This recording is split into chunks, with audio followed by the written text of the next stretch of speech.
केवल ऐसा नहीं कि भगवान ने केवल शरीर और आत्मा का ज्ञान देकर हमें वैराग सिखाया, त्याग सिखाया, तो आत्मा का चैप्टर पता होना चाहिए। वांसांसी जीर्णानि यथा विहाय। हम पुराने वस्त्र उतार कर नए वस्त्र धारण करते हैं, फिर तो कोई नहीं रोता है। रोते हैं कोई? हाँ, छोटा बच्चा जो अज्ञानी हो वो रोता है। जब बच्चा बिल्कुल छोटा होता है उसको नए वस्त्र भी पहनाओगे तो भी रोएगा, पुराने उतारोगे तो भी वो रोएगा। जब बड़े हो जाते हैं हम तो अच्छे नए वस्त्र, जब साफ सुथरे कपड़े पहनते हैं, नए वस्त्र जोड़ा लेकर आते हैं वो पहनते हैं तो हमें खुशी होती है। पुराने उतारते हैं, नए पहनते हैं। खुश होते हैं कि रोते हैं? बोलो क्यों? पहले तो रोए, अब क्यों नहीं? बोले पहले ज्ञान नहीं था। एक छोटे शिशु को ज्ञान नहीं, वो पुराने उतारोगे तो भी रोएगा, नए पहनाओगे तो भी रोएगा। अब जब हमें ज्ञान हो गया कि वो तो पुराने हैं, हम मैले उतार रहे हैं ना, नए साफ पहनने हैं, तो फिर काहे का रोना? तो ऐसे शरीर भी जब पुराना हो जाए, इसी जन्म में कितनी बार शरीर बदलता है। देखो भगवान ने अर्जुन को कहा इसी जन्म में तेरे कितनी बार शरीर बदले, कितने शरीर हुए तेरे? अर्जुन बोले प्रभु आपकी बातें मेरी समझ में नहीं आती।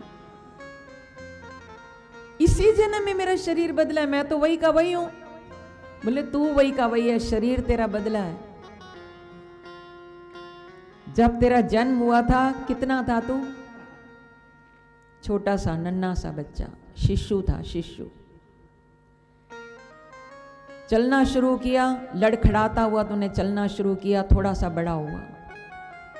फिर किशोर अवस्था आई, कौमारम यौवनम जरा, जवान हुआ तो शरीर तेरा बदल गया। तू नहीं बदला है, तू मीन्स आत्मा। आत्मा नहीं बदली, आत्मा तो वही की वही है। और ऐसे जवानी जब जाती है तो जवानी के पीछे बुढ़ापा भी छिपा हुआ है, पर बुढ़ापा उसको दिखाई नहीं दे रहा।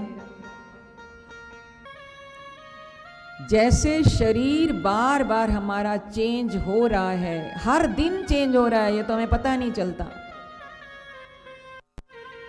बाल्यकाल में हम कैसे थे, फिर थोड़े बड़े हुए तो कैसे थे, फिर बुढ़ापा आता है, हाथ में लाठी आ जाती है। आ गई लाठी, आ गई।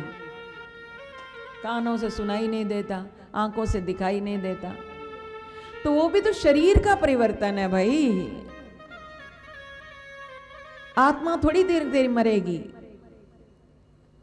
और सबको पता है जैसे वो शरीर चलते गए छूटते गए हमारे, तो ये शरीर भी एक दिन छूटना।